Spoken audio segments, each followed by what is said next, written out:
This is a skateboarding decal. Thought it was really creative. It matches up, so I'm thinking of decorating this guitar.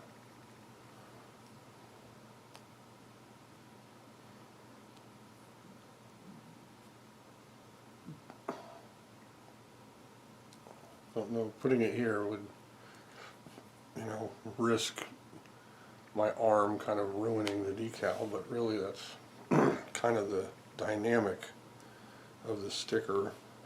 Fits that angle, I think. Over here, it's probably maybe less likely to get damaged, but it doesn't look as good. It's too, so yeah, the shape, the flow of the sticker. So I thought maybe here, I don't know. Just thinking of different places to put it. I usually don't put decals on guitars, but I bought this one thinking that it would look good on this guitar.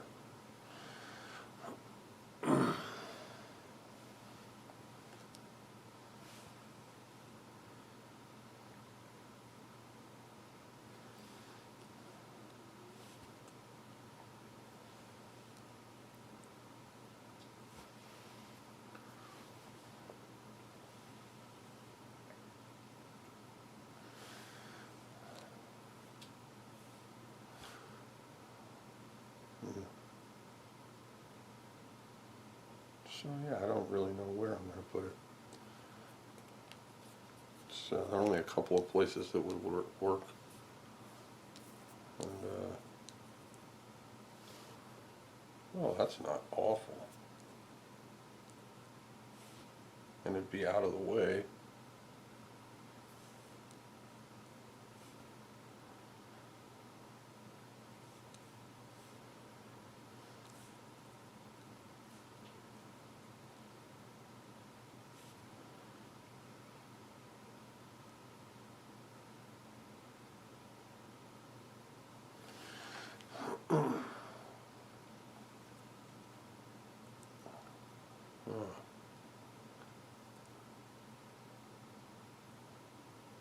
Yeah, I think that's probably a good spot, actually. It's not here where my arm's gonna, wear it out.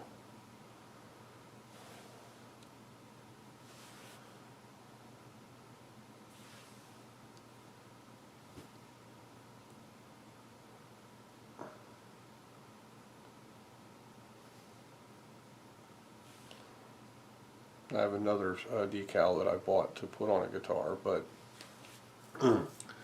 I realized that the color was actually the opposite. It was one of these black and white decals, and it's actually it's white with black outline, and I don't know why I thought it was black with like white empty spaces. I was going to put it on this guitar, but because of what it is, I'm going to have to put it on a different guitar, and I thought a black guitar, but the only black guitar I have has a pearloid pick guard, which would clash really bad with the decal. So I thought it would look good with a red guitar or with a black guitar with a white, an all white pick guard. And I have a red guitar, but it has an off-white pick guard, like an aged white pickups and pick guard, and so then the bright white of the decal will contrast, would clash, I mean. So I think this looks pretty good, actually. I'm probably gonna go for that. I don't know. Let's take a look at it.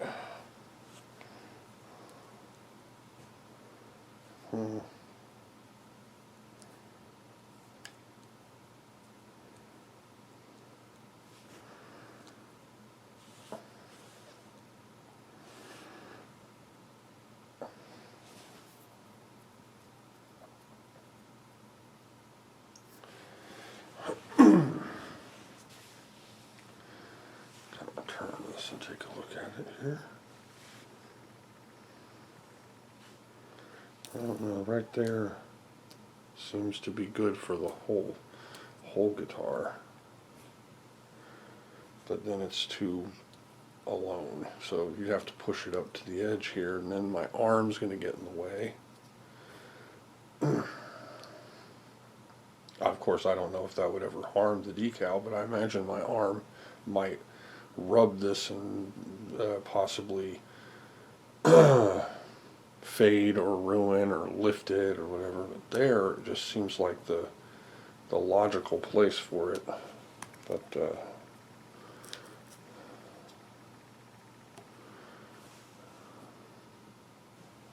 it really looks good like that.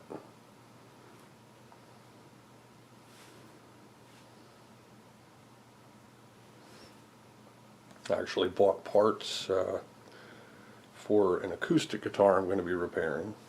Parts to upgrade my Epiphone, a custom truss rod cover for the Epiphone, and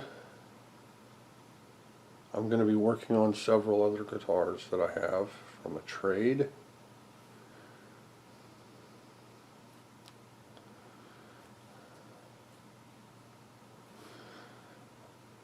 So not only do I need to consider how this is going to look, because down here it's isolated.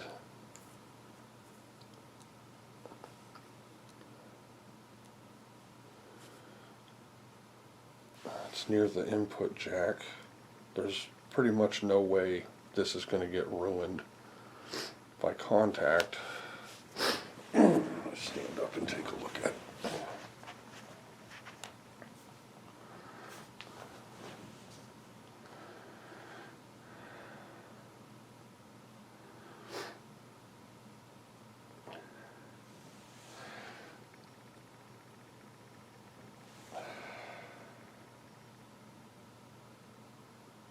Yeah, I think that looks pretty good. I'm going to go for that right there. Okay, I think this is working. Alright, now, wow. That just fell out of my hands. Okay. It's on there forever.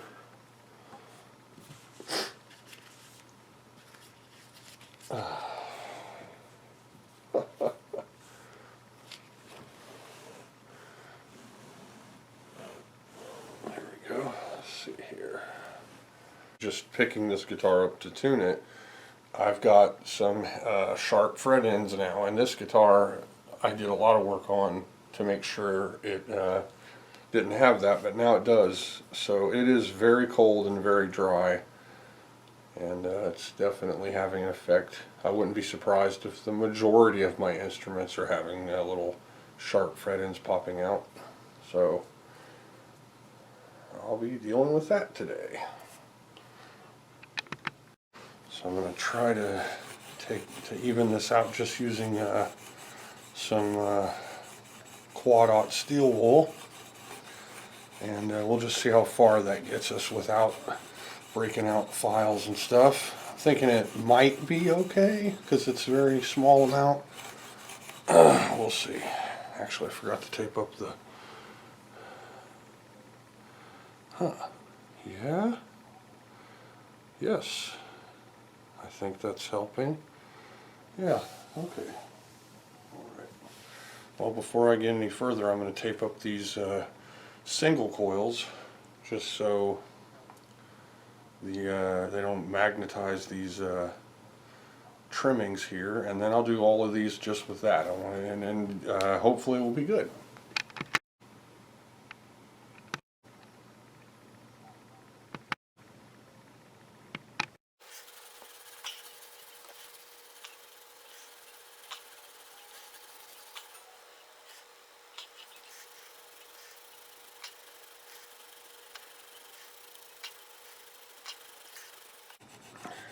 This seems to be working, and it's a lot less time consuming than individually filing down every single one of these. So let's see. Yes.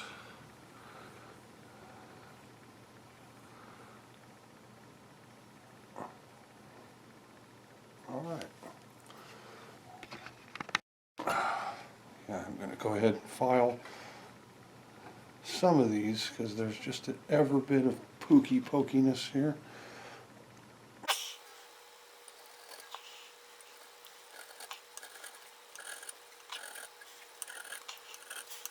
I actually did a lot of work on this neck when I first got it, and it was not nearly as cold and dry as it is now, so it doesn't really surprise me that it's having a little bit of popping frets here.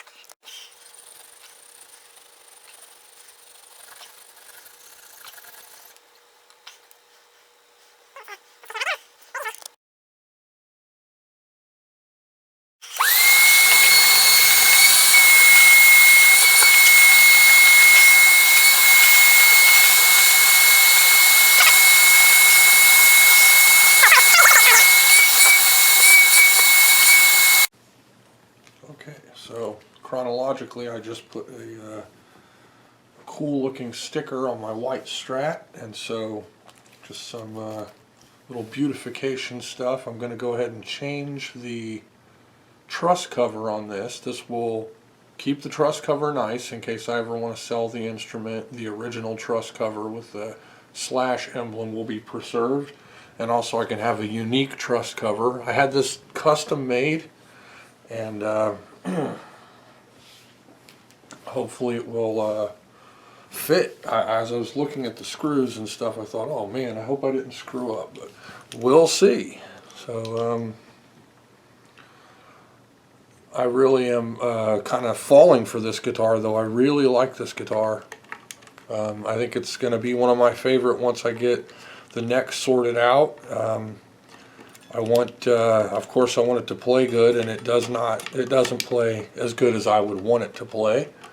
But I can just feel that, you know, a really great instrument is here. A really great instrument is under all this, just waiting to sound as good as it can, and I love that. I really love that. Like, I've had a couple of guitars. For the most part, I've had good luck with guitars. But I have had a couple where I got them and they just never really clicked. Okay, so here's that original slash truss cover, and I'm replacing it with this custom made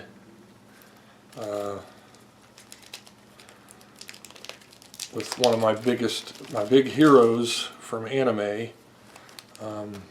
Asuka. She's going to be on here. Now hopefully this will all line up the way it is supposed to, and it looks like maybe it doesn't. I don't know, we'll see. Okay,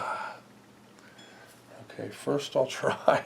Now I was watching a video that was really neat video comparing all of the differences between a Gibson and an Epiphone. Okay.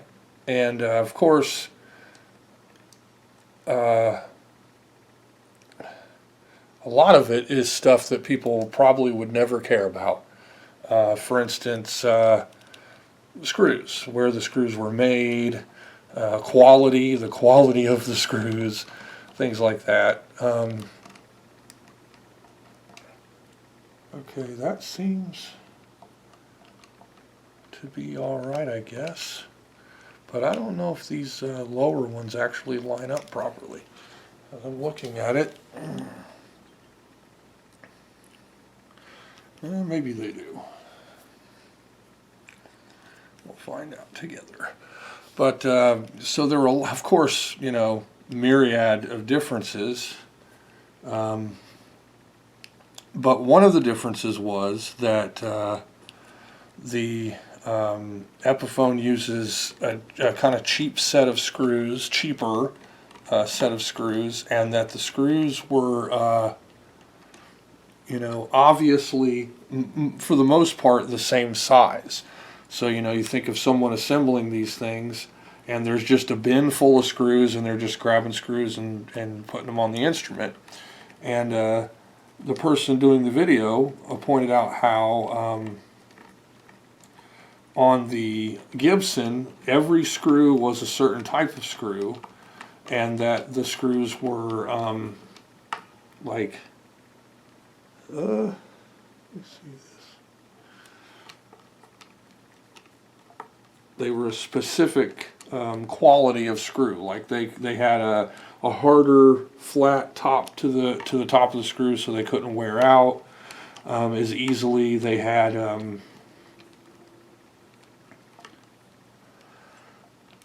just an all-around higher quality screw. And, you know, that's good. That's very, very good, because over, you know, 30, 40, however many years you're hoping to have this instrument to then, you know, because, you know, you buy a Gibson, you have dew in your eyes and a starry resolve, where this instrument's going to be handed down to grandsons and stuff, and be part of lineage. This screw turned slightly when I put it in there, and so yeah, I don't know about that. Yeah, I don't like that very much, because I think that might actually damage the original screw hole to be like that.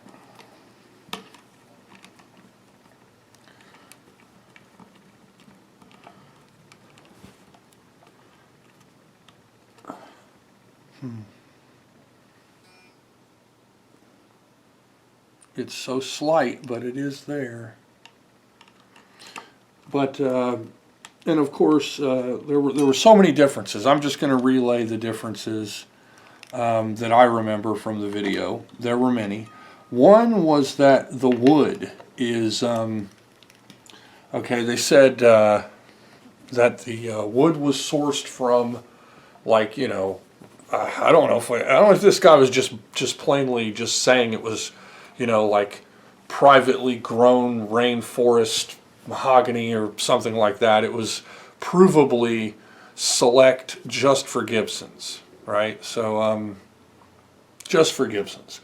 But then the screws for or not the screws, what am I trying to say? Okay, I'm looking at about 5 different things and thinking probably about 6 here all at the same time. Yeah, the wood, I mean, the mahogany was provably, you know, select rainforest mahogany, I think is what he was saying, that was just for Gibson instruments. And that with these Epiphones, they are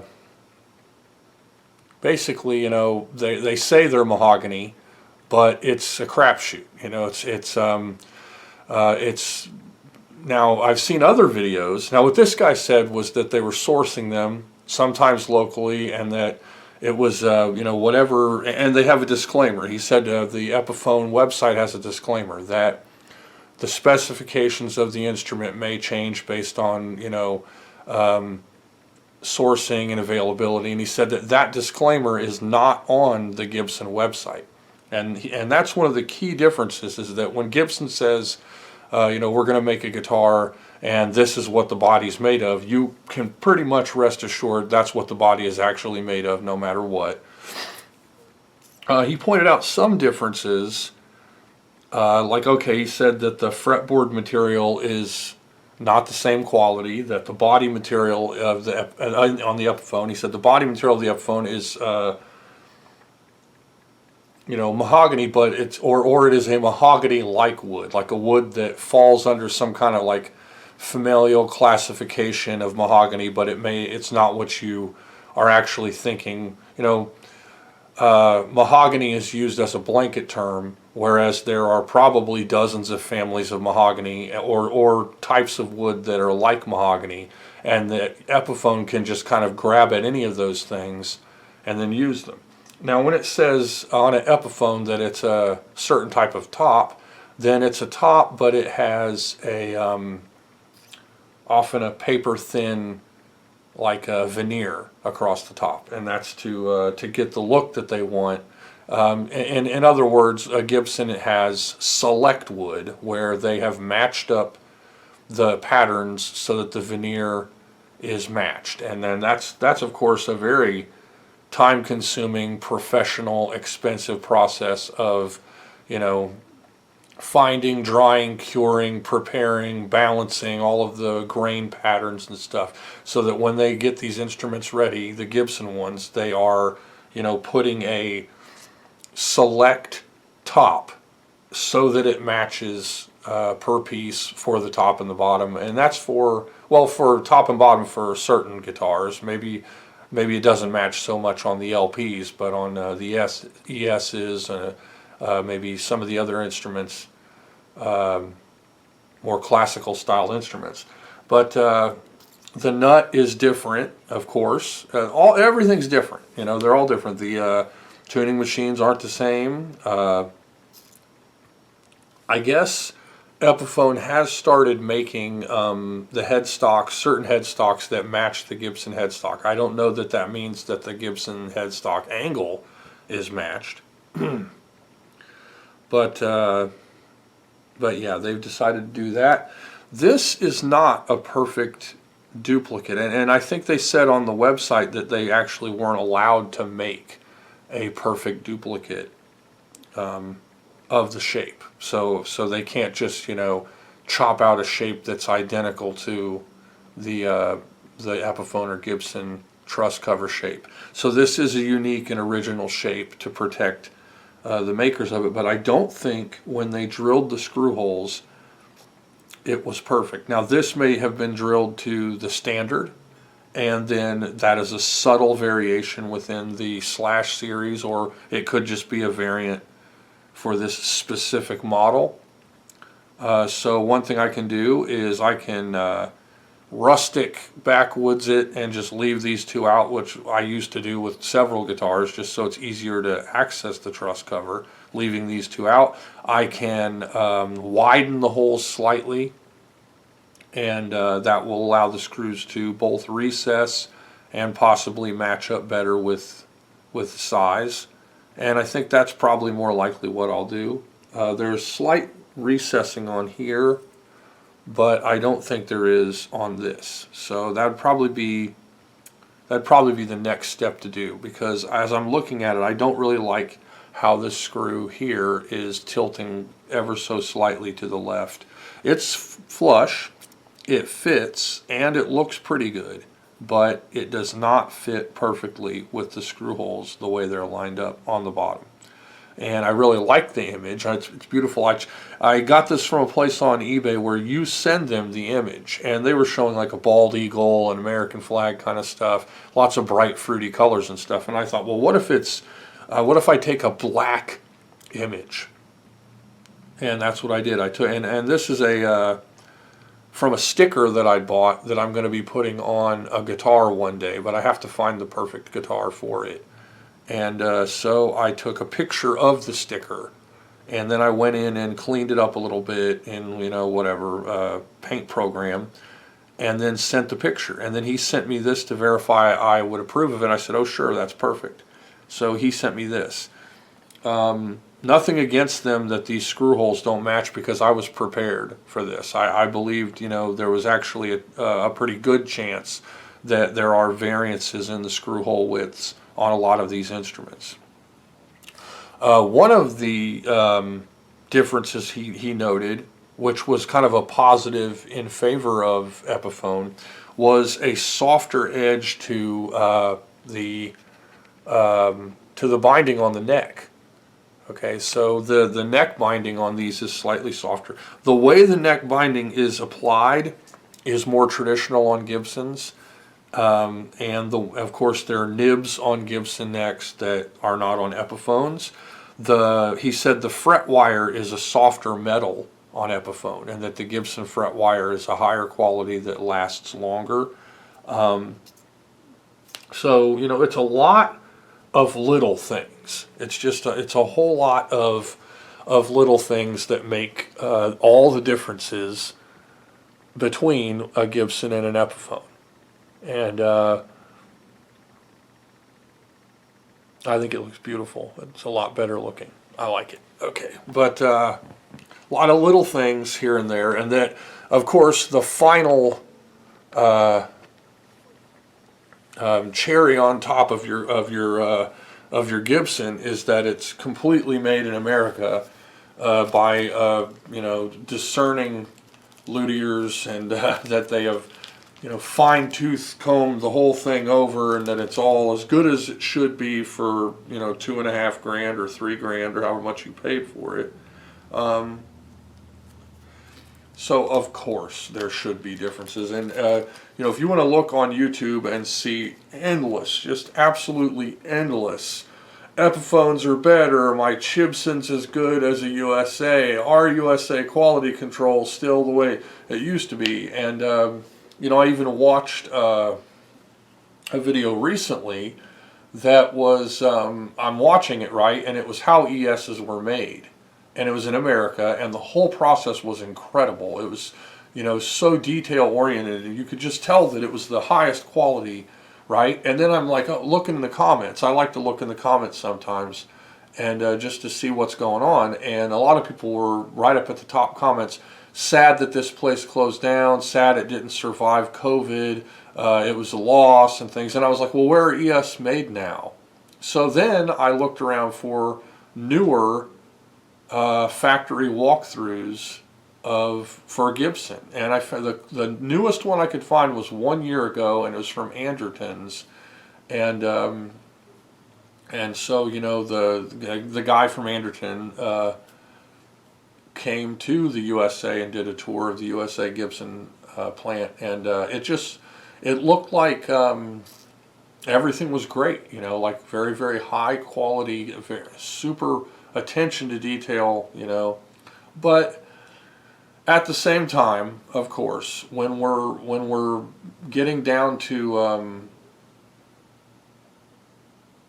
brass tacks, when we're getting down to the reality of the situation, when they're sourcing wood in China, they're getting the highest quality wood that they can, and they can get a lot better price on it because they're getting much, much more, because they're making much, much more. As technology is getting greater, cheaper, easier to use, and more advanced, they're going to be able to reproduce things that were only skill-based from the past.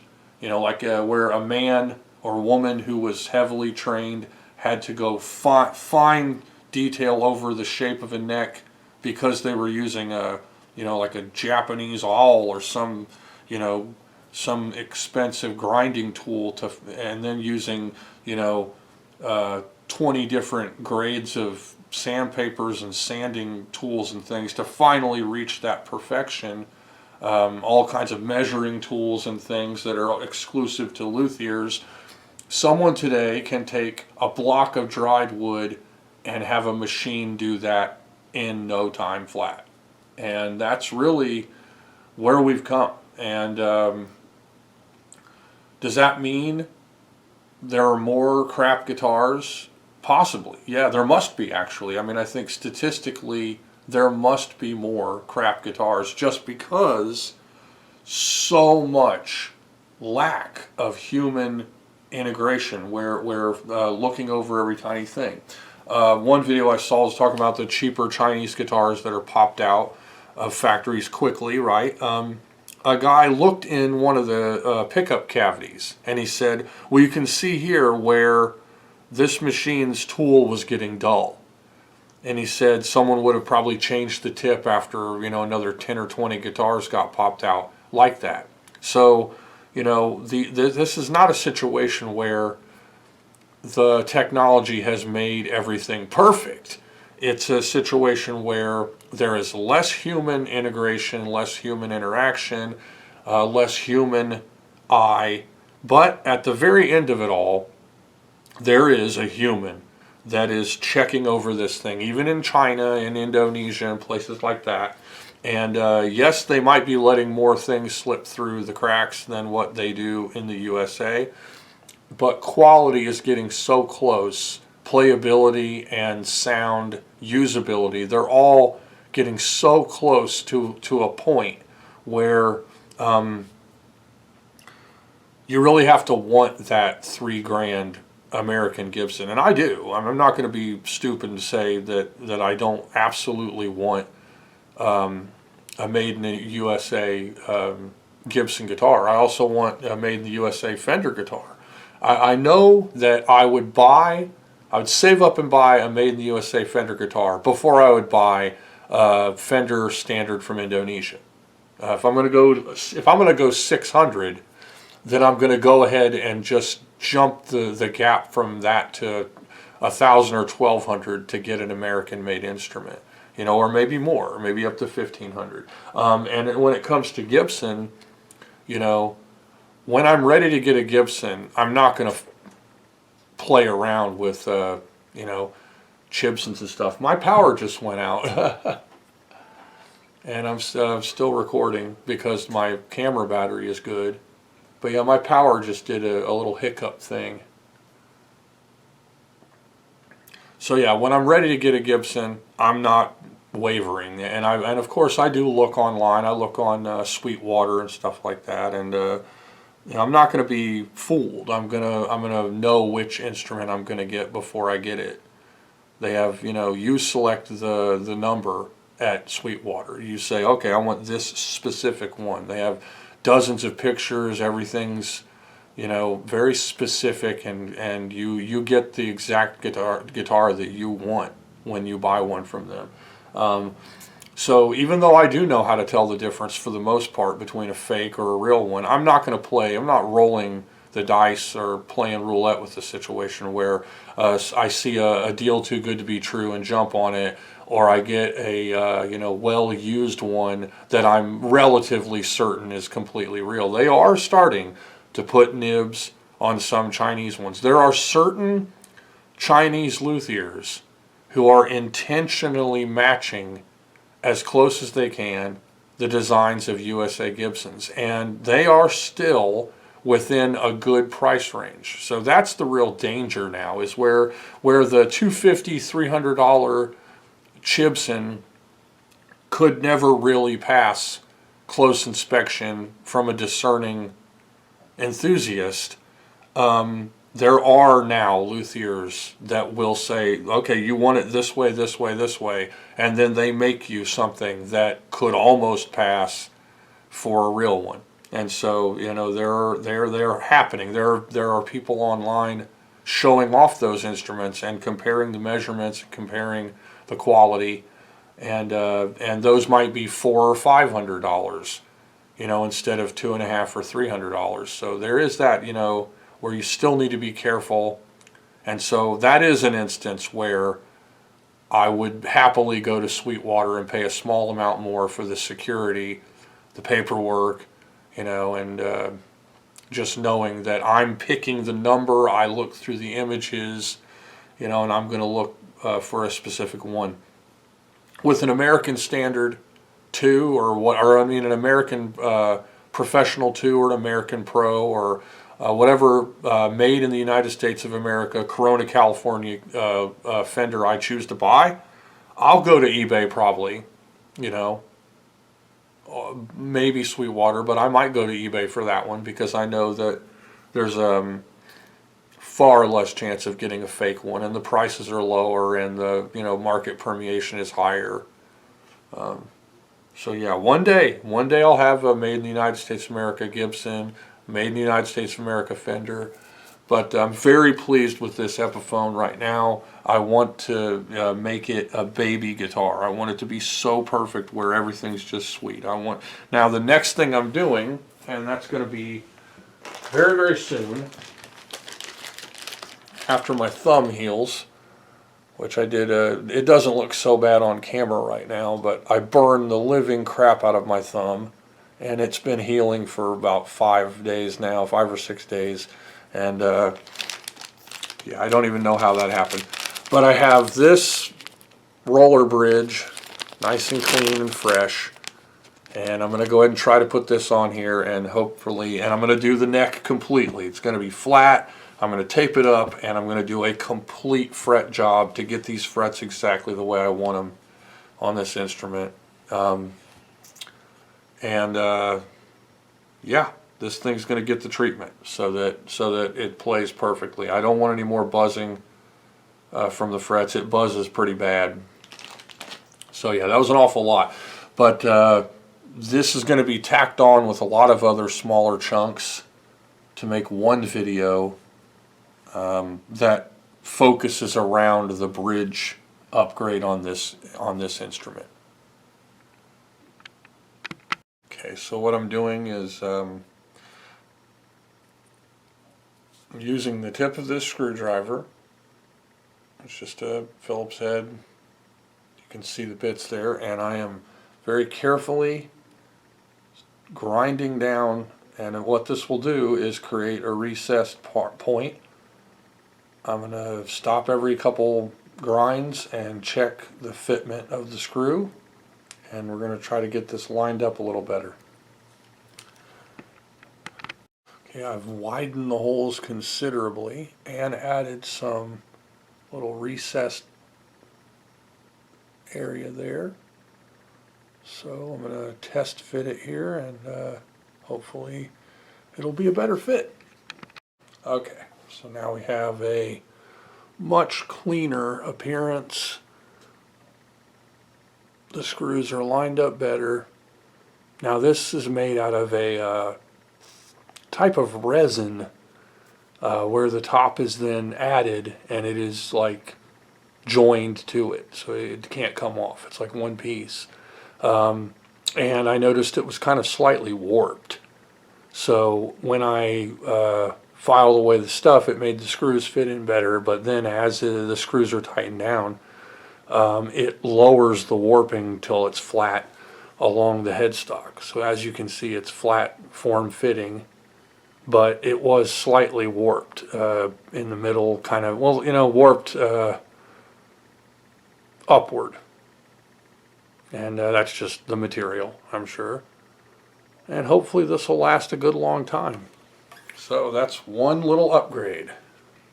Right now, while I was feeling the neck for fret hang here, since I did treat that, and there's still a tiny bit up here at the end. I still want to do a complete neck job. I noticed a tiny hairline crack in the finish forming right under the nut at the headstock. And I looked this guitar over, I fine-tooth combed the guitar for anything at all, and this must have just happened. And I'm thinking it happened from humidity, it's a humidity crack. And it is right here.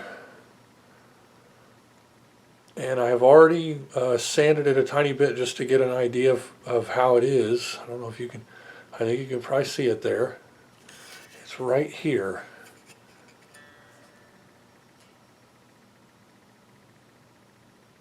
And I'm going to go ahead and super glue it. So I'm going to glue it before it spreads too much more, and then try to buff it down and polish it out. So to do that, I've got a pin and see my gnarly thumb there, and some Loctite super glue, liquid super glue, and I'm just gonna get a tiny bit on the pin, line it up as best I can, and I might go ahead and tape around the edges of it just to keep super glue from getting anywhere else. And there's really nothing I can do to make it look too much better other than, this is to try to stop it from spreading if it's at all possible. This is common. It happens with Gibbies, happens with Epiphones, with Eppies. It happens with humidity, but it also can happen just with normal string tension stress situations. You have the mildest of breathing and stretching going on, and these polyurethane finishes are, like a kind of a hard plastic shell, and they don't bend well. So this isn't, I guess this isn't uncommon for things like this to happen. And it has basically, it has relieved all tension from me on working on the guitar, because I would never try to resell this instrument now that that's happened. So I've personalized it today, and I have adopted it thoroughly. There's no selling this guitar now. It's mine. Okay, so I have added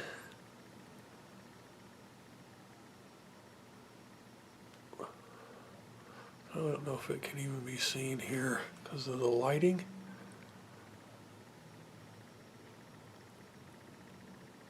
There we go. Some beads of super glue. I made sure to get as close as I could to make sure it didn't touch the nut, because I don't want it to touch the nut. And I'm just going to let it dry, and then I'm going to buff it down. Don't want to wipe it because you'll just end up with a great big mess across the finish. But it did get down in the crack, so there we go. So today has been, the day decided this for me. I figured I had to go ahead and fix that little tiny crack. I went ahead and put the decorative truss rod cover on, and I'm happy with how that turned out. So I might as well go ahead and swap out this crazy bridge. And for the intonation, I'm looking at my other one, and it looks like I've got my my black beads front side, and it seems to match this with the higher notes a little closer to the front. And these have good adjustment poles, so this is going to be a drop in. I think it's going to drop right in. I'm pretty sure. It did come with extra parts, and as I'm looking at them, they might be different. So it all depends. It all depends. But that's going to be the next thing I do. I'm going to go ahead and detune, loosen the strings, get the strings off of it, and swap out the bridge. So yeah, I got the strings loosened up. I'm going to be putting new strings on it today because there are little chocks and chunks taken out of these strings. These are what came on it. I don't know what Epiphones come with. I guess maybe they have their own brand. I think Gibson has their own brand of strings, but knowing how Sweetwater does things, I keep thinking it must be Diodario's, which that's how I'm going to call it. I don't care, I don't care-yo. So I'll be putting some GHS strings on it, which are my favorite strings. I love GHS boomers. I just love how they sound, and they're the perfect price for me. They are 12-pack for about $65, $70, something like that, and that means you don't run out of strings anytime soon. I also, and I've said this before, I very much like DRs. Those are if I'm going to pay a little bit more, I'm going to get DRs. Just because they're high quality. And they're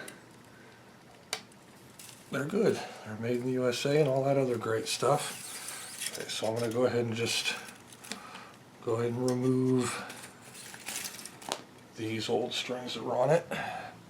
Shorter scale means a lot more to cut off from your strings, and I'm hoping that the bridge will fit as it is, but the way the day has went, yeah.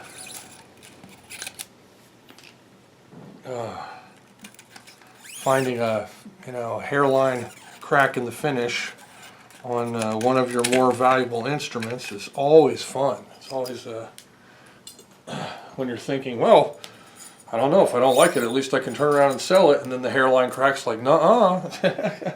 Because anybody who wants one fresh and new as can be, maybe with a nice markdown because it's pre-owned, isn't going to want a hairline crack in the finish, especially not at a stress point, because it could be indicative of other things. It could be the headstock. It could be something in there failing. But from what I'm seeing, it appears to just be what would be considered a humidity crack near a stress point, and that's because of the finish. The finish is hard and the neck is soft, And the neck's like, I'm going to move around a little bit because it's getting dry, and the finish is like, I can't move, hairline crack. And it's just nature of the beast. So here we have the strings off. We've got the little, and it says Epiphone brand on the plate.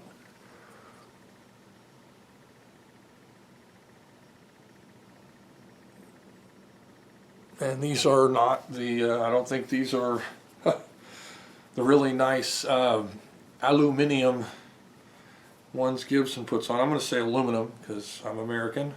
But the polish is up nice. I guess it's heavier. Okay, then we've got this guy here, which has to come off. And that's loose. That is a lot looser than I would want it to be. That's, whew, scary kind of loose. Like maybe that was the source of all the buzzy, rattly noises from it. Kind of a little semi-disheartening. I mean, I would think, I don't know if that's supposed to be that loose. I mean, oh, well, it just came right off. Okay, there we go. And so, yeah, this isn't going to just go on, of course not. So we'll see if the threading's the same. I'm probably going to find out it's not. But whatever. It would be so magically delicious if the threads were the same. Oh boy. You know? I'm not thinking they are. Let's see. Ah, maybe. Did we, yes. The threads are the same. So if you're not fresh punching an instrument, then feel free to just use the pin, and that's good. That's less work. If this didn't, if the threads didn't match, and I can go ahead and just put these old ones right in the old threads. If the threads didn't match, then that means you have to remove the seat, and then in there you may have to drill bigger. You want to get a dowel rod that matches it. You want to chop the dowel rod to the exact length. You want to lightly tap the dowel rod into the hole with some glue or something in the bottom or around it. Make sure it's seated. Wipe off the glue. Let it dry. Drill a hole that matches your new, and yeah, it sucks. I've had to do it. And the results are excellent, though. I mean, you get a good firm seating, but, you know, it is what it is. So there we go. This is considerably easier just having to do this. And of course, I'm just going to use the old connector because I didn't get an extra connector. No big whoop. This should just drop right on, and there we have it. There it is.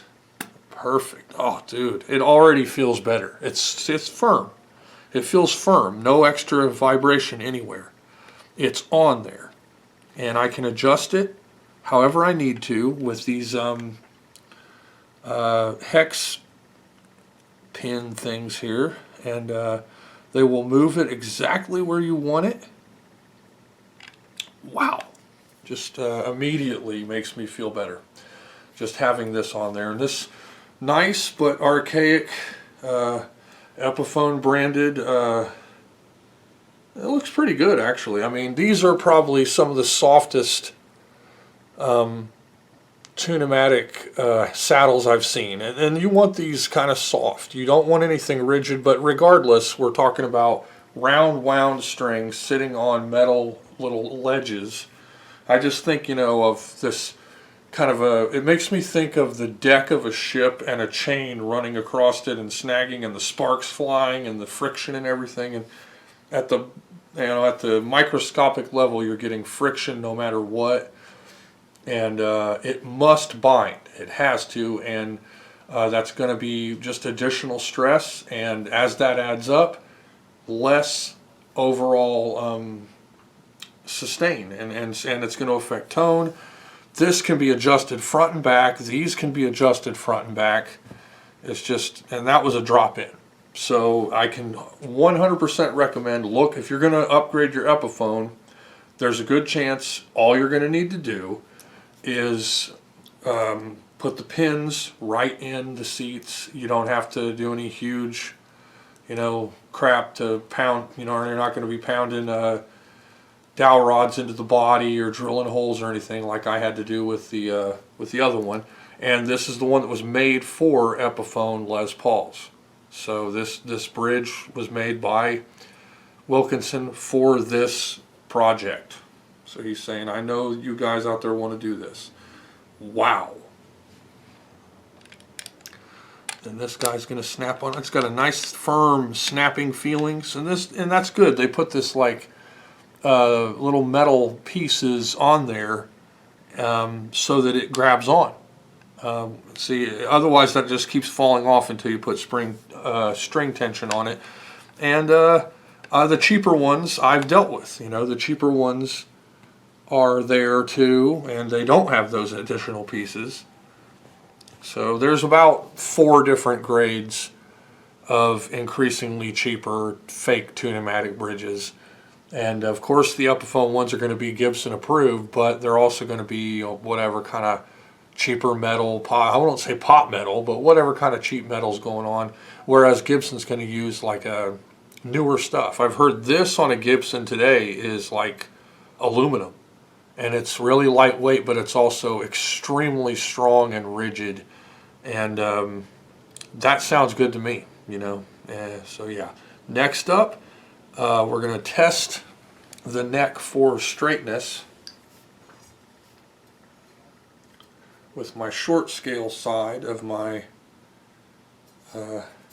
neck check made in the USA fret ruler here. And I'll tell you, great stuff. Just the very, very best stuff that I love.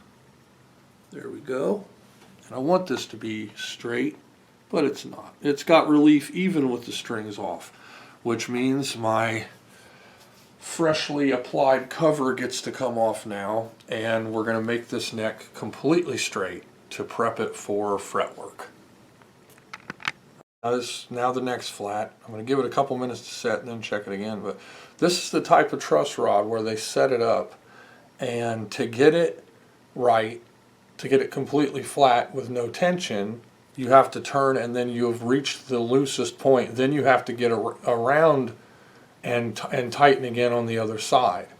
And that's kind of bad. I don't like it when they do that. I don't know in the process of setting up these rods why they would choose to do that, but what it basically does is makes a really loose point in the middle where your truss rod might end up when you do your final adjustments, and you don't want to be there. You want a little bit of tension on it so that nut's not feeling like it's all floating around in there. But nevertheless, that's what we have here. Is I've put it right into the slightest bit of tightness across the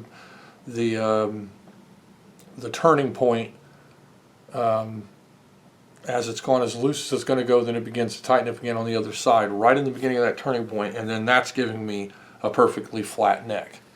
And so the next step will be to tape off parts of the instrument to prepare it for the fret job. And I don't know where my big blue masking tape is. That would be very helpful right now. I hid it from myself, which sure we all know how much fun that is to hide things from yourself. But in this particular case, I am going to hopefully not mess things up too bad, but get some tape up near the pocket just to protect from my own stupidity. And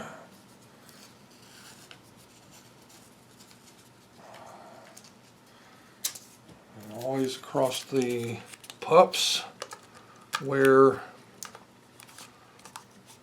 my quad-aught steel wool ancient method of fret polishing comes from, and believe it or not, that is how it is. I just heard, right after I was talking about that in one of my last videos, I heard Philip McKnight or somebody talk about how in these, high-end shops, that's what they do. they're just going to hit it with he said 4-0 steel wool or whatever, what I call quad-aught, or you might call 4-0 or 4-aught. It's the one of, if not the finest grades of steel wool that you can buy, and it's essentially at the level of polishing on the heavier. I'll put that here. On the heavier metal components, you might also use. People think of steel wool, they think of, scrubbing a cast iron pan or something in a sink. And, there are so many uses for steel wool. The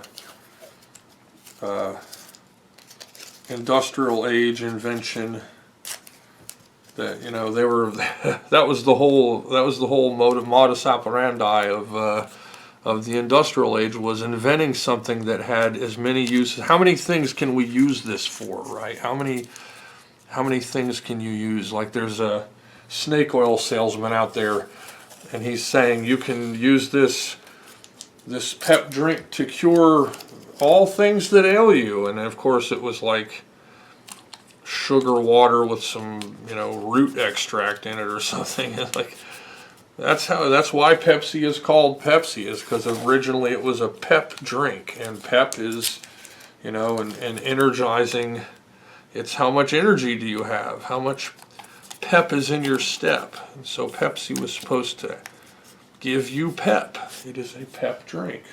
Of course, Coca-Cola was supposed to hopelessly addict you to sugar water with cocaine, and so they both had their own approaches.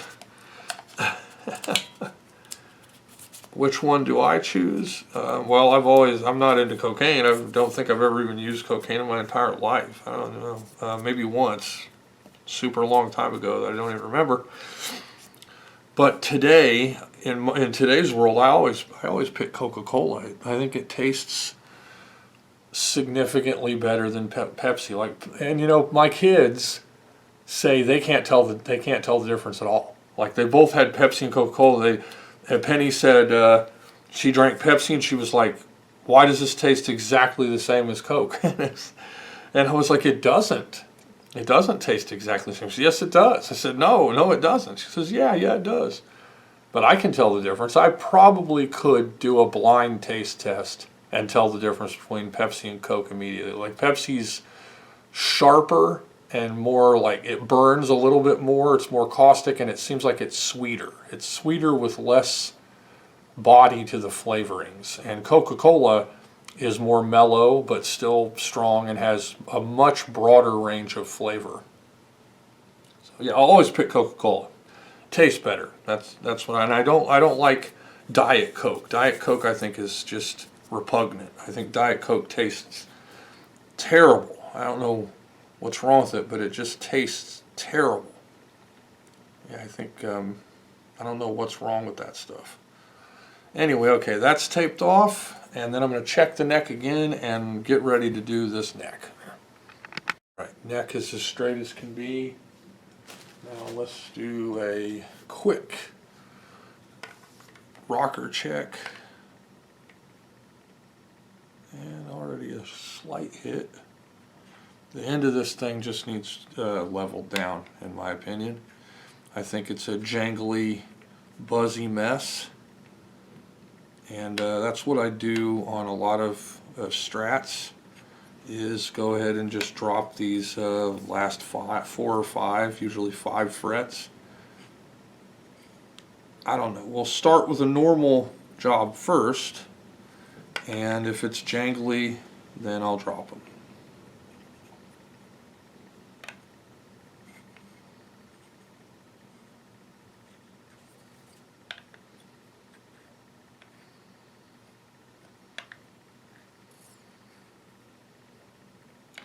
Yeah, it looks like the job I did before was pretty good, but towards the end, down here, this is definitely high, and that was I think that was causing some trouble. And as I get to the 12, I might still see, yeah, some of that tiny bit of rocking going on the 12th right there.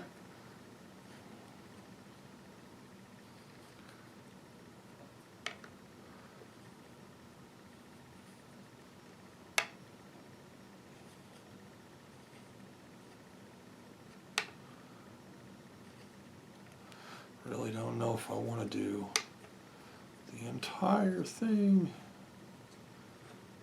because it seems pretty good otherwise.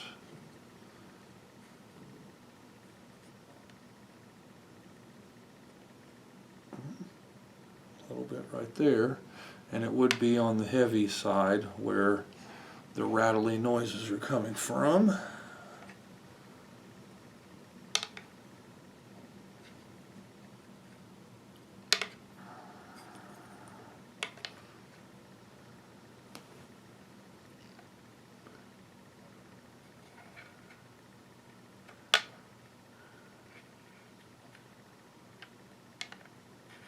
Yeah, just a couple of spots. I don't know, I might spot, do some, just one or two frets to try to level them out. Like doing an entire fret job here would be a waste. Okay, I've went ahead and filed down all the frets end to end. I lowered them slightly, the 5 going up to the pocket, and I've marked them with my Sharpie to go ahead and start the crowning process. So these are larger, I think. I'm not sure if I'm going to use my cheaper crowning file or not. I definitely don't want to mess this up. I wish I had some of the Hosco handleless ones for this work here, because those would be very, very nice. But as I go over it here, I don't want to hit anything. I just want to make sure it's right over the right spot here.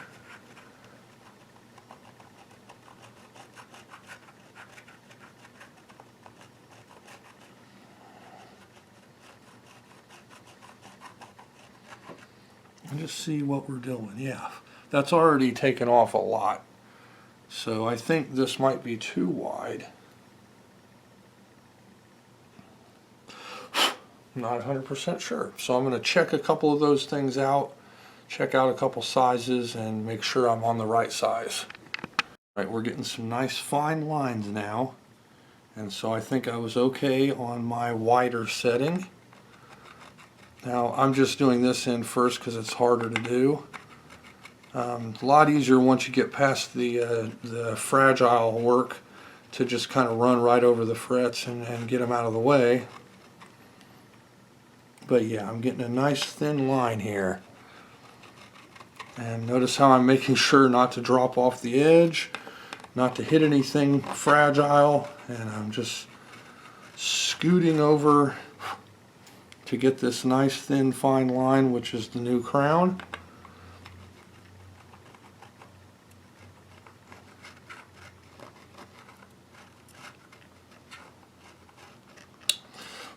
You don't want to see that your file is dropping down onto the wood. That's obviously too wide, too big. It's not happening on these, and you don't want to tilt too much. If you tape off the board, then your mistakes are, you get a couple of mistakes. You get a couple of tries. I don't know where my tape is, and I usually don't do that crap anyway. I just, I don't. I just go right over the frets and get it out of the way. And I'm watching them. Nice thin line forming here.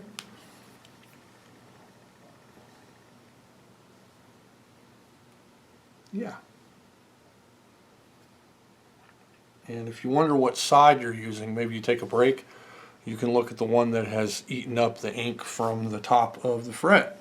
Because I'm using blue ink, and if I'm like, oh, I've just turned this sideways, what was I using? And then I look at both, and one of them has a whole bunch of blue ink all over it because that's the one I was using. And these are just a hair different. They're just so close to being the same.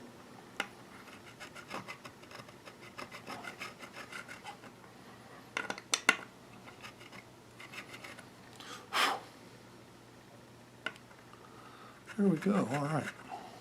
Nice thin lines. Nice thin lines.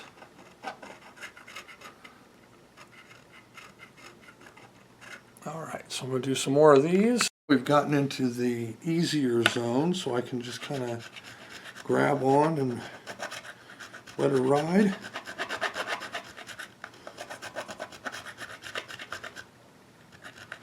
Just want to make sure it's nice and straight. Not grabbing on anything, and look for that line. When you put your mark down, your new crown will have a nice thin line forming like that, right in the middle, a nice little thin. And I'm laying down on my bed. I know that's might seem kind of weird, but this is in bed with guitars for a reason, and why not be comfortable? The only thing I'm missing is a Budweiser, and then the world would be a beautiful place. But I'm actually getting over some strep throat, and I've had, you know, like about a month and a half of punishment. I got super sick, took me out for a couple of weeks. I was bedridden for like 6 or 7 days, just destroyed. Then I burned the crap out of my thumb and didn't even know how, and it took my thumb out, so I couldn't really do anything. Then I got my next Atari game finished programming, and I can't seem to get a publisher right away, and so that's a setback. Then I got strep throat. So yeah, I'm batting 1,000, really. I am. Then I got this stress crack on my neck here. Got to be from humidity. So I want to keep on complaining. My stuff on eBay is not selling as fast as I need it to.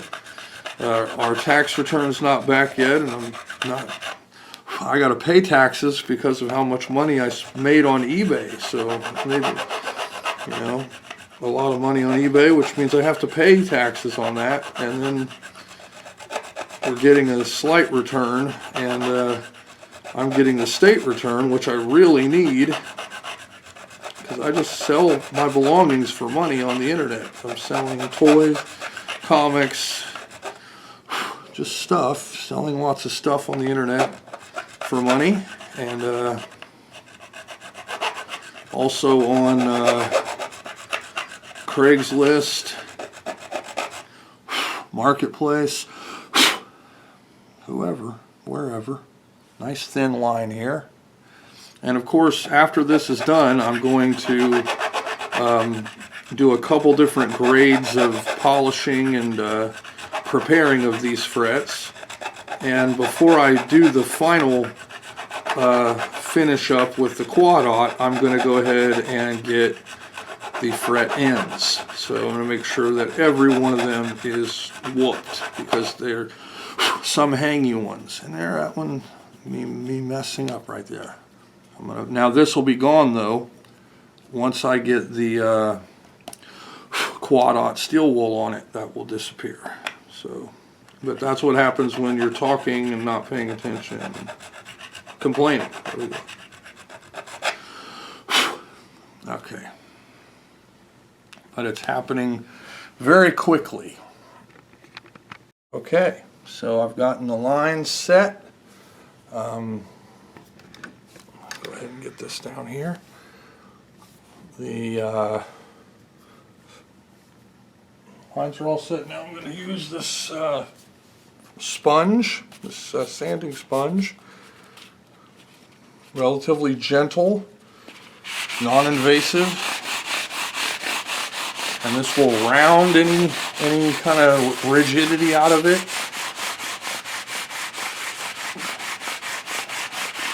In real time. It's very, very fast.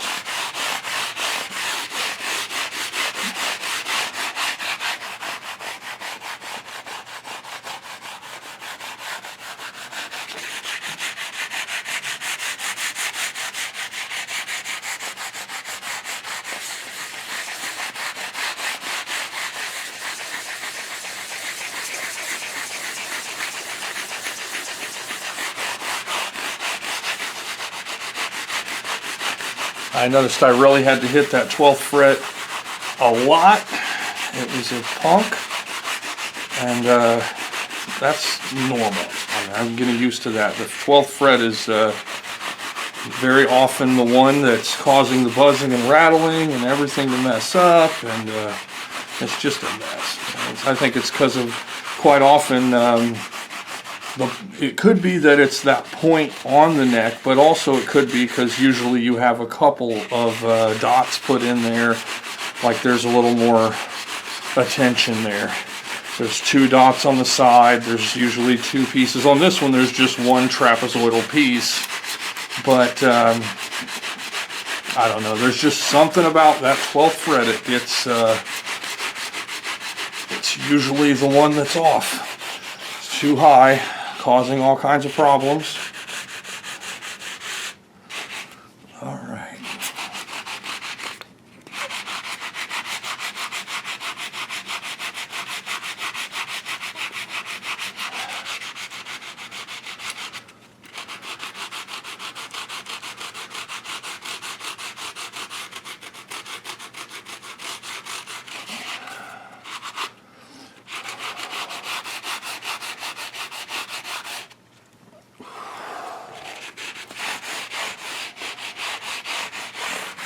Okay.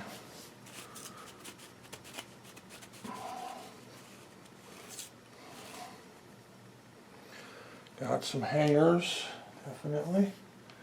And so I'm going to do those next.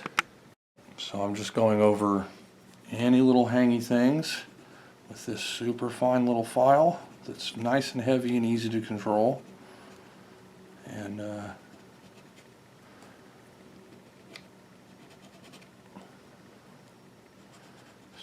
anything sharp hanging out there.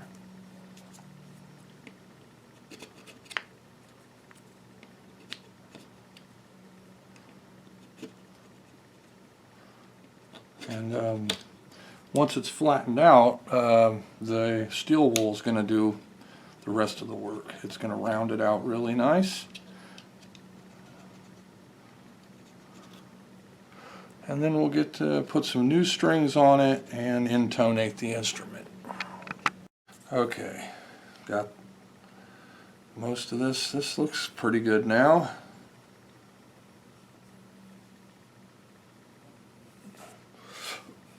So I'm going to go ahead and steel wool it up. We'll be close to being ready to test it out. All right, I'm just going to go over the entire fretboard, every fret, with this steel wool, polishing down. In the immortal words of Tuford, polishing, polishing, polishing. He's the best. He's just the best guitar tech, luthier. Really, really fun to watch. Canadian. He's a Canuck. But yeah, he's the best. Best ever. So yeah, I'm going to do this and I'll be right back. Okay, so I'm about a little over halfway. Where I dropped off the rail here, you can see I went ahead and took up about 95% of that with the steel wool. It just took it right up off there, and it's good for the board and for the frets. You can see here this one has been polished and then this one hasn't. The shininess of it, and it's very, very smooth to the touch. It's a very smooth effect. These are some pretty hard frets. They're not bad. If the Gibsons are much higher quality, better fret wire and harder, then I'd be interested in seeing what it's like to work on that. I've heard horror stories of stainless steel frets with tools. How the stainless steel frets just take your tools right out, and that a lot of luthiers don't want to work on it. The luthiers don't want to work on it because it destroys their expensive tools. Imagine getting a $300 tool from StewMac and then working on 2 or 3 stainless steel guitars, and then your tools are all destroyed. So yeah, Really not worth it. And you can use this to soften the edges of your binding. You can use it to soften up the fretboard for polishing. You can sometimes handle some of the sharp ends if it's not too protruding. And it rounds the fret ends. It's all around, it's good. It just does all kinds of work for you. So I have a lot of fun with this stuff. And if you notice, it's getting all over everything. It's getting all over me. It's already attached itself down here to the pickups. That's why there's tape over the pups. And I've got my handy dandy, trusty, dusty, and musty shop vac over there, which I will use to eliminate any of any of this stuff hanging out. So it takes care of it easily. And you can, I guess you can overdo it a little bit with this stuff. You want to go for your shine, but you don't want to be too invasive with it. It is removing the tiniest amount of metal as it's polishing, but for the most part it's safe. I mean, you can use it to polish.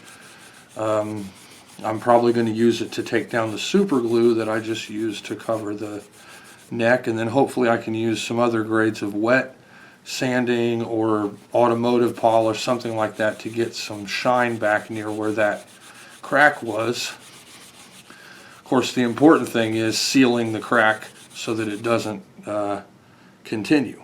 So yeah, this is almost done, and then I'm going to clean up and restring the instrument. Okay, frets are done. I've done the ends, but I've noticed something is happening. It's so close, but like, the process I do, I'll go and hit the ends with my file, then I'll buff them out with either the sponge and the steel wool or just the steel wool, and I'm finding that it seems to almost resharpen the ends of the frets when I do that. So I don't know if this is the other guitars I've worked on with binding. I don't think it happened exactly this way, so I'm gonna have to touch up the ends again later. For now it's pretty good though, but there are a couple of sharp frets that I don't like.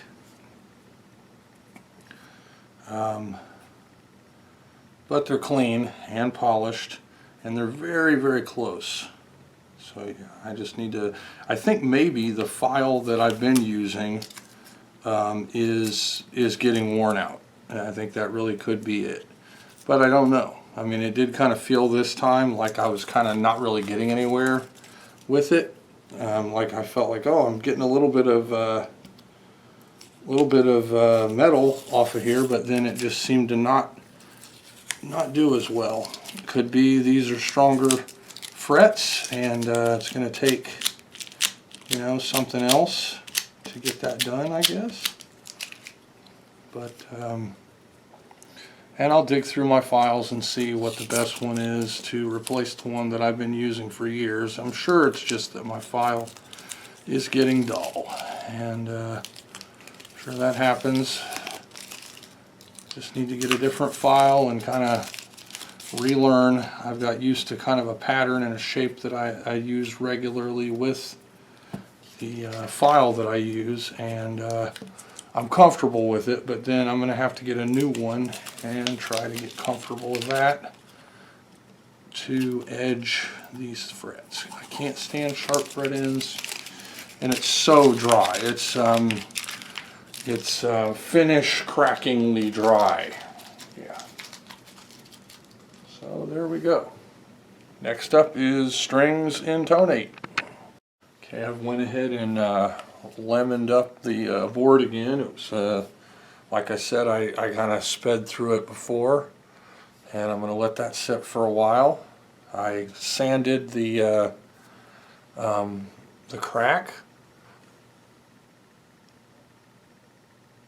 and it is, oh man, I wish I could get that to pop up there. It's essentially invisible. It's still there. I mean, if you really look for it, you can see it, but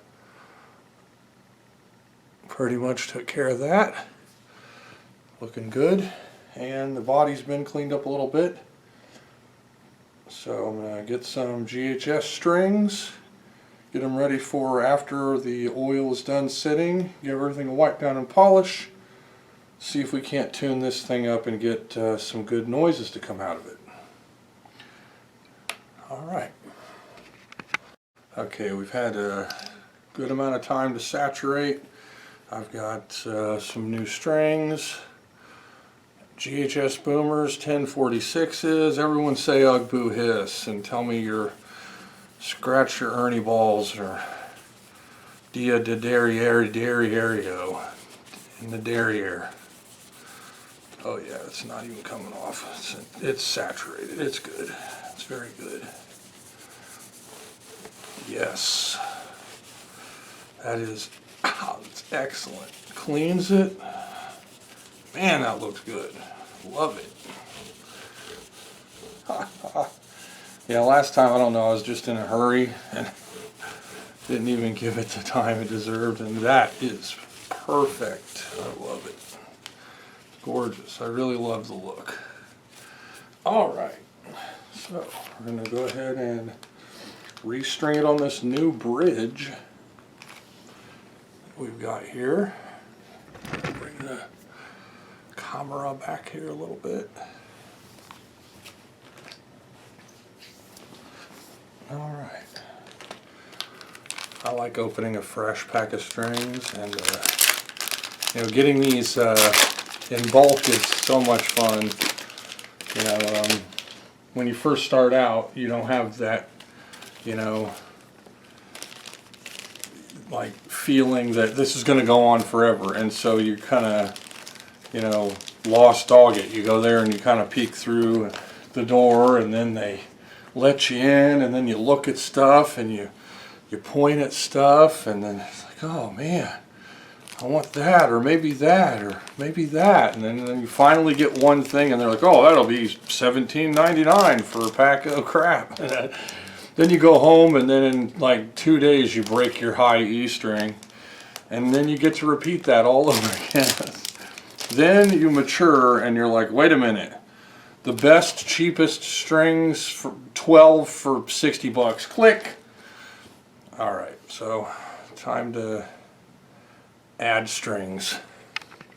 All right, first string's on, and it's riding the top, and that's because the bridge is very low. I set it as low as it could be at first, and once tension is applied from each of the strings, this is going to gradually go up and up and up and up, and then it's going to be about yay high off the strings, and we'll see if that's right where we want it, and if not, we'll loosen everything, raise the bridge up slightly, and we'll find that sweet spot. That's the next spot. Alright, all the strings are on and clipped, and now I'm going to go ahead and tune it up and see how much tension it adds once it's tuned. I like how this new bridge looks.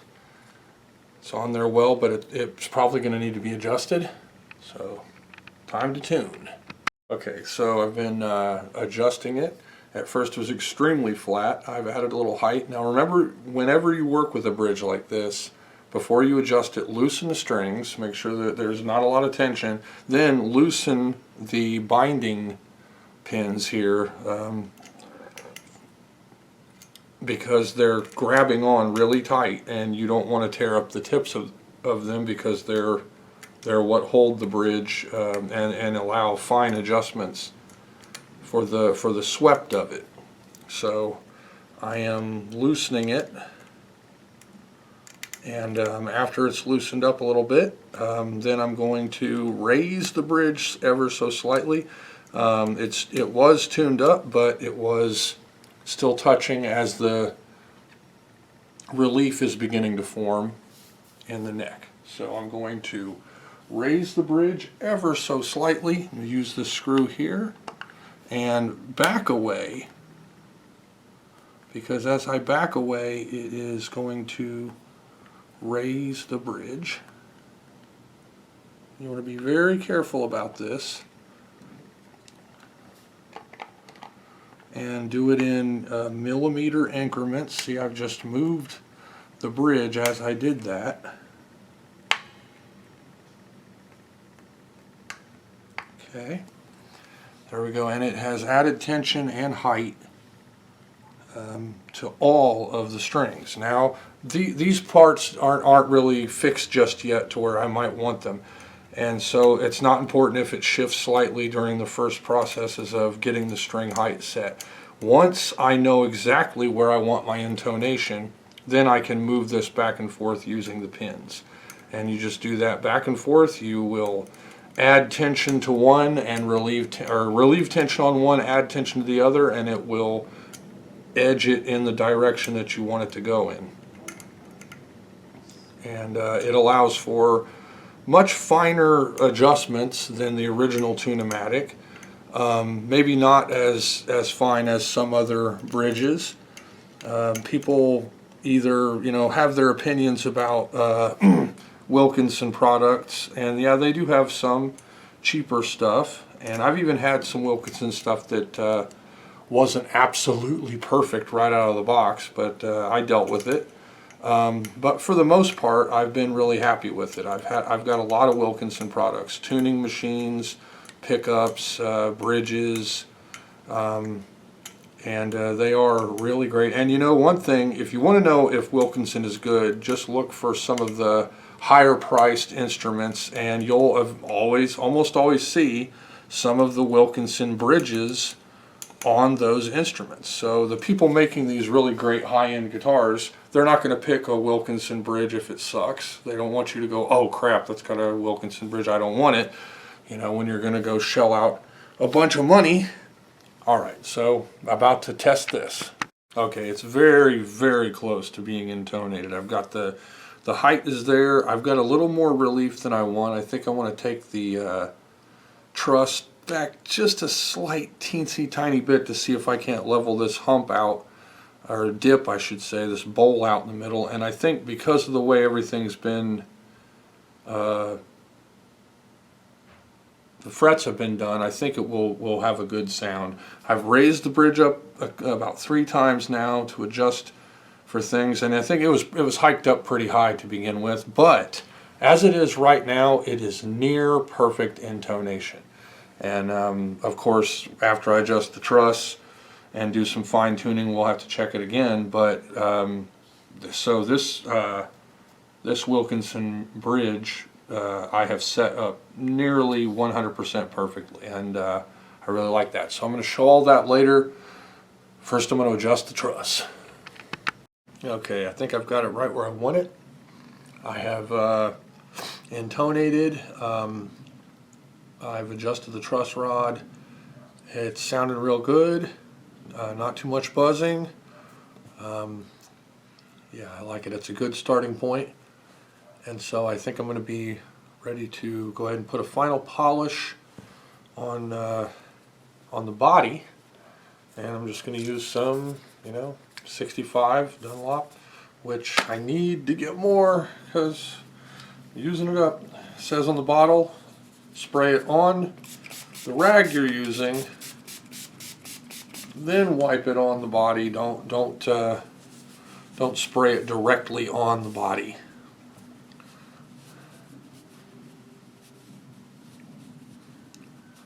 And that sounds good to me. Whatever. Just gonna, yeah, that's very nice. I don't know if this stuff's actually for polyurethane finishes. Now that I'm thinking about it, I might be making a boo-boo, but I don't think so. I think it is fine for this finish. All right. Right there, I got kind of a little scratchy thing going on. I don't know what that's from. Maybe the tip of a string got it or something.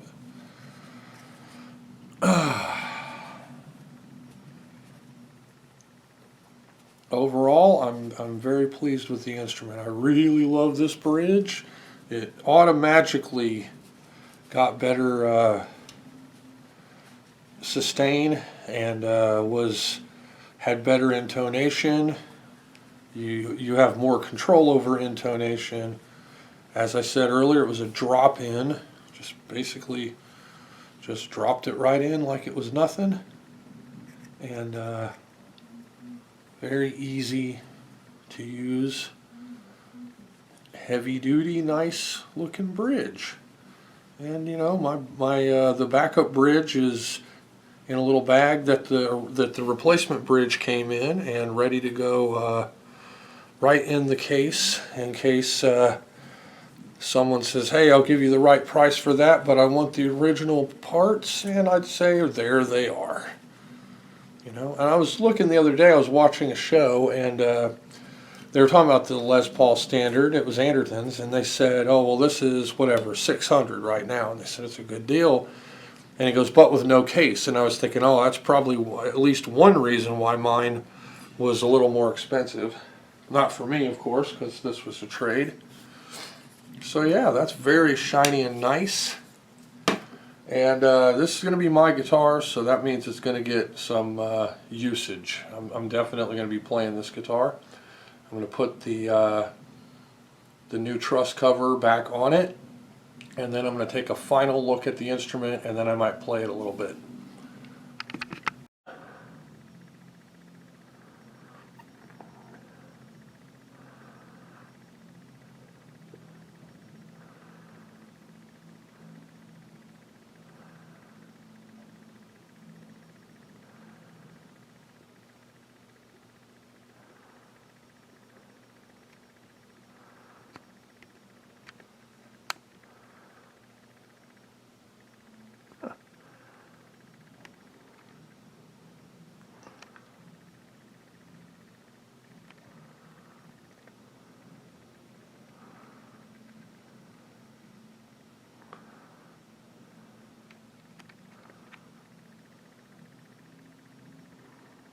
I think she turned out beautiful.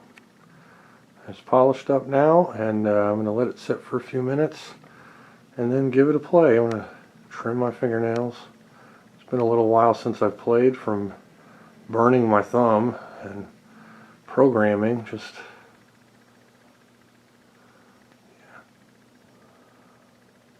So yeah.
this is sat for 2 days, and we'll see if it's in tune. Got rhythm on, so that's my top knob. And just been noticing how shiny this thing is from across the room. It's blinging. Showed it to my kids, and they were like, "Wow, it looks so nice." Of course, it's dropped a teeny bit.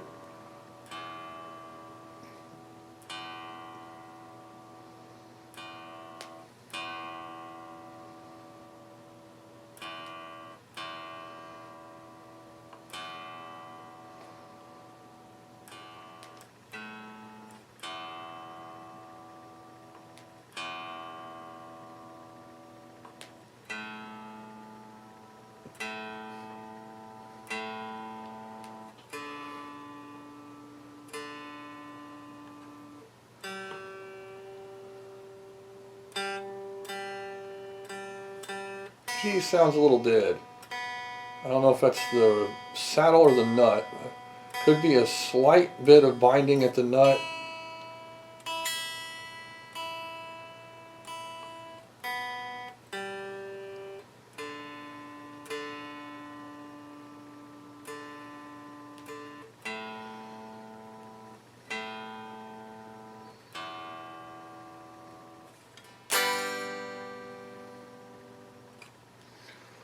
So I guess we'll see.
very easy to play. And I personally think it sounds incredible. So I'm going to go ahead and turn on some crunchy, bombastic, fakey, electronic noisy stuff, and then give it a listen.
So yeah, these, we already know these can kind of go chuggy. And I love that. It sounds so good.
Things can chug like nobody's business.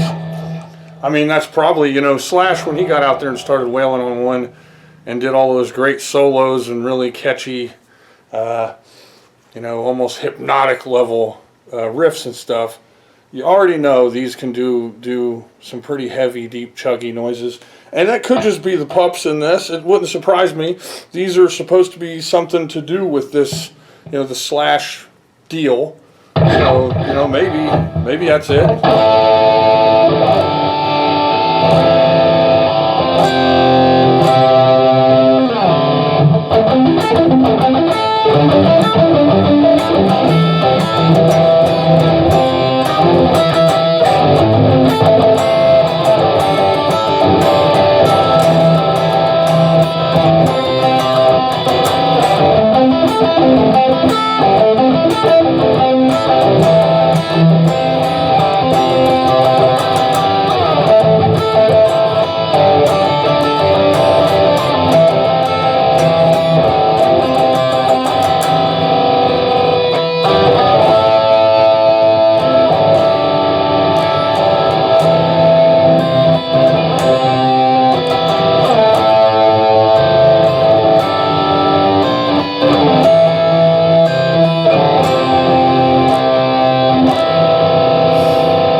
Sure is a lot of fun to play. Like, it makes me want to play. It feels great. I love the action so much.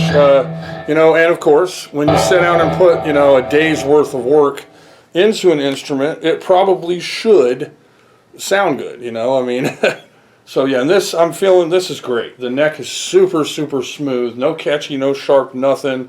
The frets are all really nice and clean and shiny and smooth. Fresh strings. So, you know, I've done a lot of stuff to the instrument to get it just right. And I'm really super, super happy with it. I love it. I love putting the work into it and getting that out. Now, of course, I don't know. What would I have thought if I cracked open the case, pulled out the guitar, and it was just like this? It would have been kind of shocking, you know. Hey, this guitar is, you know, amazing. But, you know, the work I put into it was at least a couple $100 or more worth. If someone brought me this guitar out of the case the way it was and said, okay, I want the bridge upgraded, I want a total fret drop, level crown polish, I want the edges done completely, I want it buffed to a shine, I want this little tiny pressure crack glued and buffed out, I want the neck treated, I want the body buffed, I want a custom truss rod cover on it, I would have been like, oh, okay, well, I want a cha-chinga, you know, give me about $350 to $400 to do all that work for you.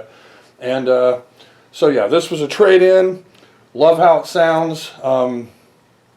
Love the way it plays. It's definitely going to be a player for me. I'm going to play this guitar regularly. I love the sound of it. I totally love the feel of it. The action, it's just, I just love it. I love the action. Now, that's one thing I noticed. Today I was watching a video of this really entertaining guy who's new, kind of new to the crowd. Well, I don't know how long he's been, you know, doing work on guitars. He's kind of a sawed-off little British, Irish, Australian something, and I've been watching him, and I noticed, you know, he does a lot of work. He's got a big shop and all the tools and everything, and he's like me. He's kind of talkative, but he also likes to get the work done and everything. And I wonder if all of us have a common flaw of just loving to play guitars so much that we're not going to be critical or mean to an instrument once we've done our work and sat down and played. In the last video I saw, he did a Yamaha, you know, Pacifica. I don't know, I think there's maybe 3 or 4 grades of levels of it, and it was probably the cheapest one, probably the lowest level Pacifica. And you know, he buffed the body, made it look super shiny and new. Just buffing the body made the guitar look twice as expensive. It had the bent metal saddles, which I totally love. It had a maple neck, which a lot of them don't have that, which I really love. You know, and I'm not complaining that Gibsons always have these like dark wood, you know, classic style necks and stuff. But I like to go online and look for an acoustic guitar with a maple neck, because they do have them. There were these ones, I think they had King in the name or something, but they actually have maple acoustic necks, right? Like, I mean, imagine seeing an acoustic guitar with a maple neck. And I want one. Of course I want one. I love maple necks, but I'm not complaining. It's not love to where, you know, I wouldn't happily play Gibson all the time with, you know, whatever this neck is that's on, you know, a Gibson or an Epiphone. It makes me think of how great it feels to play an Epiphone guitar. Just knowing this thing is in the shadow of the quality and the presence of Gibson, but it's also meant to be played. Where a lot of Gibsons are going to get put on a wall and stored up and put in a case and put on display, and they're going to be played occasionally, and they're going to, oh, don't scratch it, don't mess it up because it's so valuable and stuff. And then an Epiphone's like, hey, look, play me. You know, play me. I was under $1,000, play me. I'm meant to be scratched up a little bit, play me. I'm meant to be, you know, played. And of course, I could put some D-Moore Sunkens in here. I could put some locking tuning machines. I could put some Gibson brand knobs, or, you know, I could mess with it. I could do little things, but why would I? You know, I don't have any desire to change it at all, really. And I know a few videos ago, probably 7 or 10 videos ago in my In Bed with Guitar series, I may have said something to the effect of, you know, I have no desire to own a $3,000 guitar or anything like that. And, you know, and it's really not the money, it's the guitar. You know, I want a Gibson Les Paul Gold Top, of course. I don't want to pay $3,000 for anything. And I don't want to own something and have it be worth so much and then one day it gets deeply scratched or gouged or whatever, you know. But this one was just a treat to work on and to play, and it really does speak for the quality of what's out there that can be purchased and played and stuff. This guitar, I feel like, is a performance grade, professional level instrument. And you know, they've got bolt-on neck LPs from China for $150 now, right? They've got Chibsons that have nibs and nickel pots and stuff. They got you know, they've got guitars that have the you know, stainless steel frets, and they're just fine tuned, and a lot of these really ultra high level shredders like Guitar Max and guys like that are playing these, and they're just wailing on them and saying, hey, you know, this is the quality that you want. And they're unknown as far as, you know, if you go in a crowd of people that are at any range of guitar knowledge, from know about guitars, listen to music, don't play, all the way up to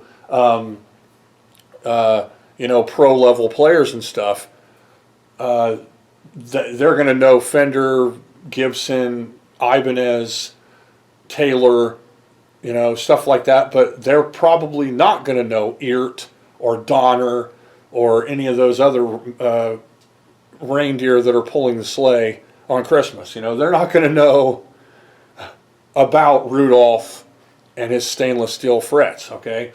So this, though, really does shine for that. This is a high level of quality, even for that price. And this, I'd say, is it's a $600 to $800 guitar, because it came with the case, because it was Slash edition, because they tried to make it as much a clone of a Gibson as they could, and it really feels like that. It feels like that quality that you really want. I gotta say, you know, I mean, I love this guitar. It's I really, really love it. And this is my second keeper LP style. Like I said earlier in what will be this video, this is actually tomorrow from the day that I did all that work on this guitar, because I wanted to let it sit. Actually, no, it's day after tomorrow. I let this guitar sit for an entire day. So this is actually the morning, 2 days after I did all the work on this instrument. And it was almost in tune, which is saying a lot for these types of necks and stuff. And who cares? You know, that really isn't an indicator of any kind of quality of an instrument. It's just, guess what? It's almost springtime. It's getting humid. It's getting a little warmer and stuff. But, you know, and originally whenever I play, I used to play, it was always me just getting something cranked up.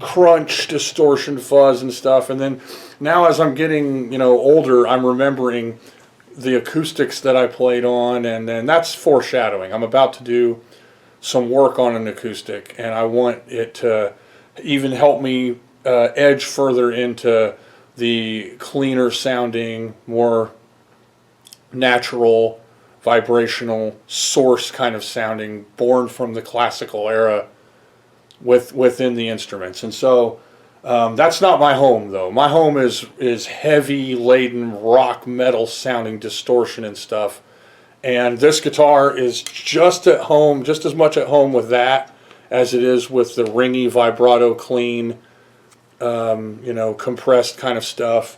But I love that.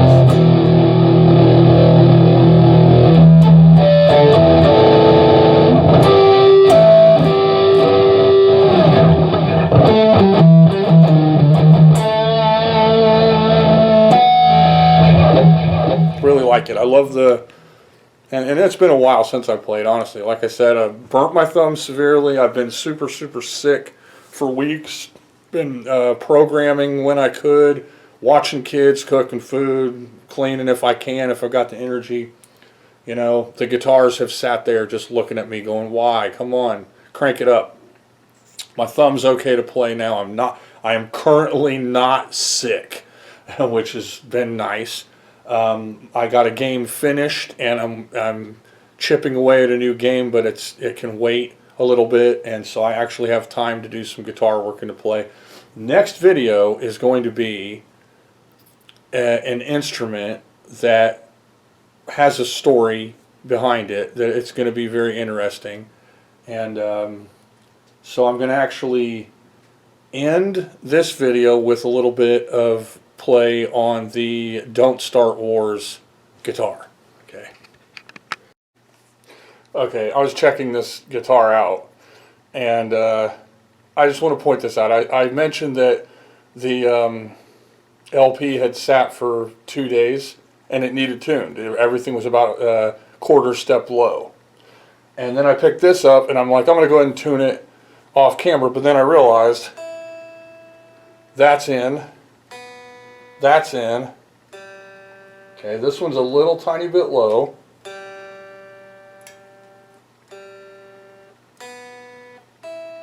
Of course, things are going to shift around as the bridge moves. That's a tiny, look, just tiny hair low.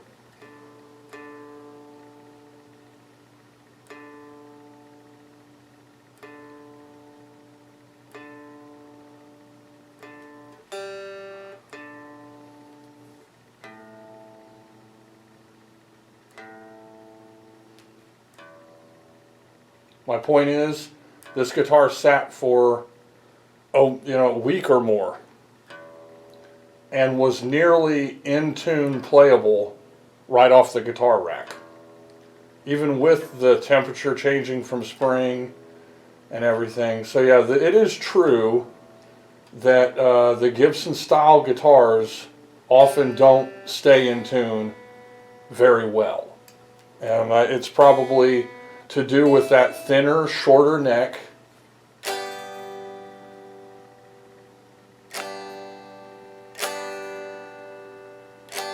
All right, we'll call that good enough.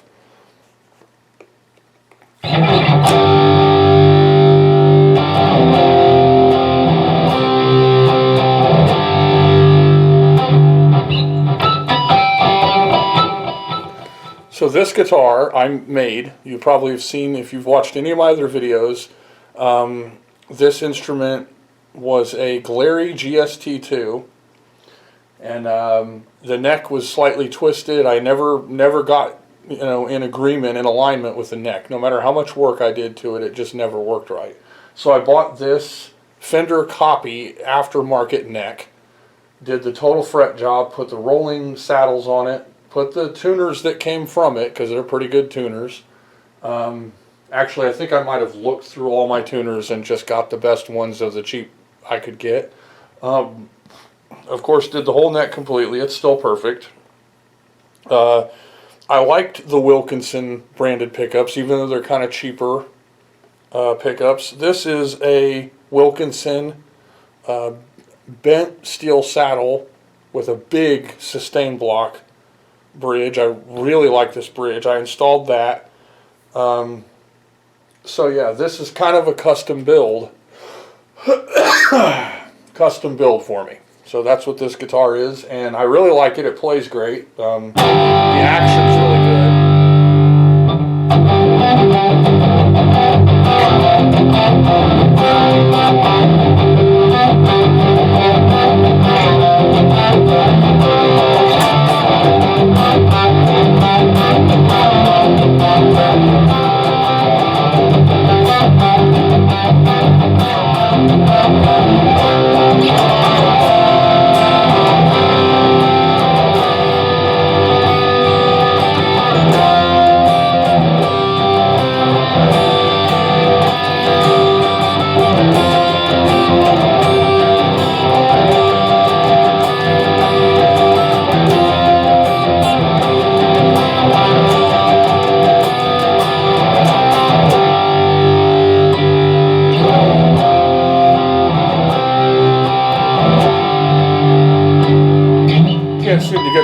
harmonic to ring out. And of course I'm doing this with the end of my pinky. There we go. So yeah, playing this right after playing that LP is like breaking up with a fat girl. Okay, like this thing weighs nothing. It feels like it weighs nothing. Like it's just balanced floating on my leg. Really, it weighs nothing. And that LP is heavy. I think it's probably 8.5 pounds, something like that. It's probably closer to 9 pounds. I don't know. And if you ever look on,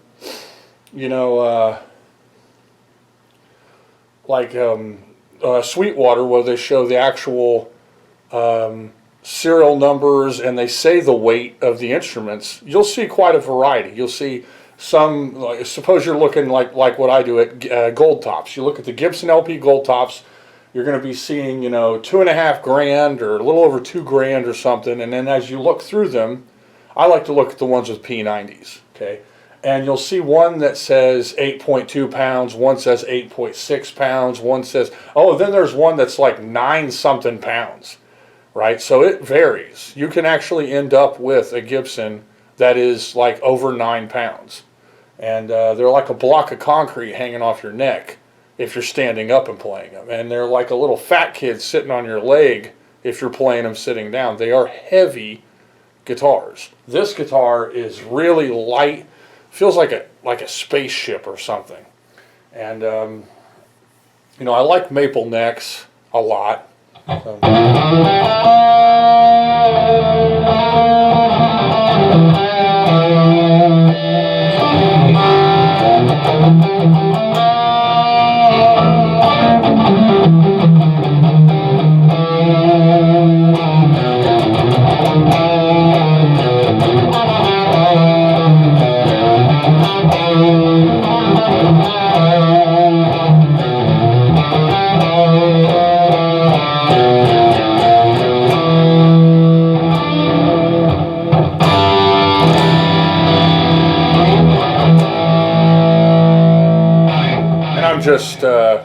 I'm just noodling, and I'm just playing around. Sometimes I might play something that I came up with, but for the most part, I'm just playing around right now. I'm not sitting down recording a song or something. But, if I was going to, there's 2 instruments that I would grab instantly and be completely fine with recording and doing music with. This is one, and that LP I just worked on is another, because it's just so perfect. And I try to keep all my instruments at that level. And what I used to do is I would spend a week and just grab a guitar, set it on the bed, run through the process, and then play it, put it back on the rack, grab the next guitar, and then over a week or 2 I will have went through all my instruments and everything will have been checked out. And I just don't have time to do that anymore. So some of them have sat there for a while and haven't got the attention that they deserve. And you have to prioritize. And like I said earlier in my last video before last, I don't really need 30 guitars. I really don't. And selling them, getting some money would be better, and finding the 5 or 10 of them that I really enjoy and I'm going to keep. This one I will keep forever, unless somebody says, I saw that guitar and I'll give you an unreasonably large amount of money even though it's not worth it, then maybe I'd sell it. So if someone said, I'll give you $800 for that guitar, I'd go, sure, oh yeah, here you go, because it's not worth $800. Maybe it actually is with the work I've put into it and stuff, but we're talking, you could go get a new Indonesia Fender Stratocaster standard and save some money. You could get that for $600, right? Maybe this is better than that. I wouldn't put it beyond it for this to be better than that, because this is a custom made instrument. But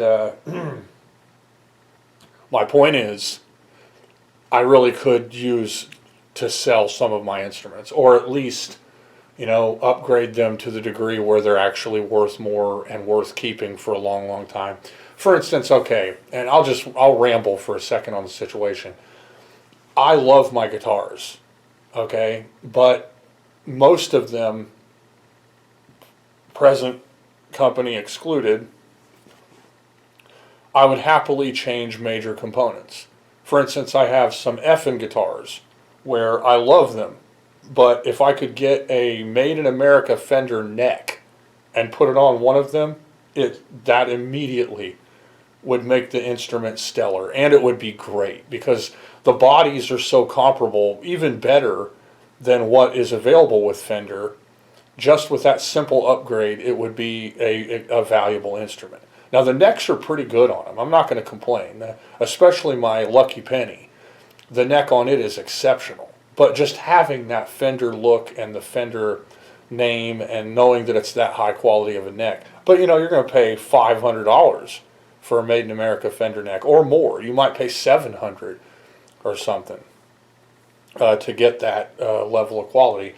And what's on them is really good, but you know, it's like a fake roasted maple, where when you start working on it, you start seeing that it's been like colored to be a roasted maple. And they're good necks. But of course, let's see. My Glary, my original Glary, the neck's nice and fat, and I love it, and I've done a lot of work on it. But that was one of the first guitars I started doing fret work on. The frets are kind of low on it. I could use putting a better neck like this, an aftermarket Fender style, or even a Fender. You know, maybe I could put a made in Mexico Fender neck on that instrument, and immediately it would be better. My Sawtooth, I love it. Pretty much everything about it is great. The instrument's very, very good, especially after getting worked on and set up. It's a pretty heavy instrument. A Fender neck would make it, you know, considerably better. You know, it'd be a much better instrument overall. I also have several guitars that I honestly just really don't like that much. And every one of them has little bits here and there that I wouldn't mind changing. Like I've got a Dean Vendetta that I absolutely love. I upgraded the pickups. I've done a lot of work on it and stuff, but it needs a new nut. Once that guitar has a new nut and the nut is just perfectly fine-tuned, that instrument's just going to be a screaming mad instrument. It's so good and it's so loud. I just love the guitar. I love how it plays, and the neck is good. I don't have a problem with the neck at all. Those Dean Vendettas were, and probably still are, you know, way bang for the buck. You're not going to pay much, but they play so good, and they hit way above their weight class for quality for price. A lot of Dean stuff was like that, and then you know, you got to be very careful though. Some of the Dean guitars I've gotten, I opened them up and sawdust fell out. Right, so if you want to know the quality, it can vary. But the Vendetta I got was always good. It's still an excellent instrument. It's really light. It's really small, and it's really loud. The neck is just so good. I like the tuning machines, even though it's a cheap guitar. The tuning machines are great. It's a dark blue guitar, and I put some bright yellow Dragonfire humbuckers in it, and it just screams. It's such a wonderful, loud instrument. These are cheap Wilkinson branded, and I'm sure they're like some kind of Al Nico something or another copy. I didn't know it's still going now. Have you noticed something though about my instruments? Do you hear any buzzing noises? Here? There is none. I heard people talking about that classic Fender. I guess it's a 60 cycle hum is what they're talking about, where no matter what, you always get this noise coming out of your guitar. Maybe it's my cheap guitar loving kind of angle that I take. I've never had that problem. Never. Now I have had amps where when I cranked up the overdrive, it made a terrible noise. But that was the amp. Any guitar I plugged into it would have that terrible noise going on. And I don't like that. But right now I'm using a PA system with a Tascam 24, a studio setup with a great big workstation guitar pedal that is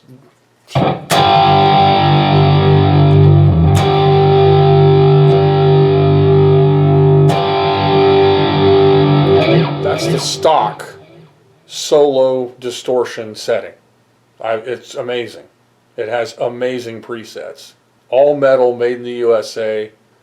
tons of pedals, totally programmable, built-in 8-track programming, recording studio kind of built in. It's got a drum machine, it's got extra inputs, it's got secondary volume ports, it's got, it's amazing. I've seen videos where a person sat down and recorded entire songs using nothing but that workstation pedal that I have. So when people say guitarists never use those multi-pedals, well, most of the multi-pedals probably suck. This one doesn't. It's a workstation multi-pedal, and I would totally recommend it.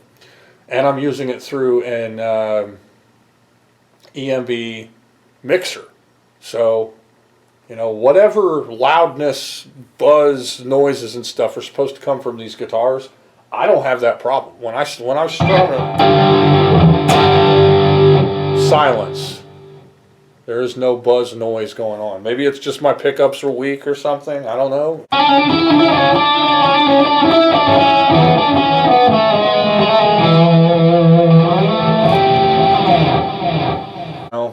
This is my Don't Start Wars instrument. Now this was a skateboarding sticker that I saw online and said, oh, that'd just be perfect on a guitar.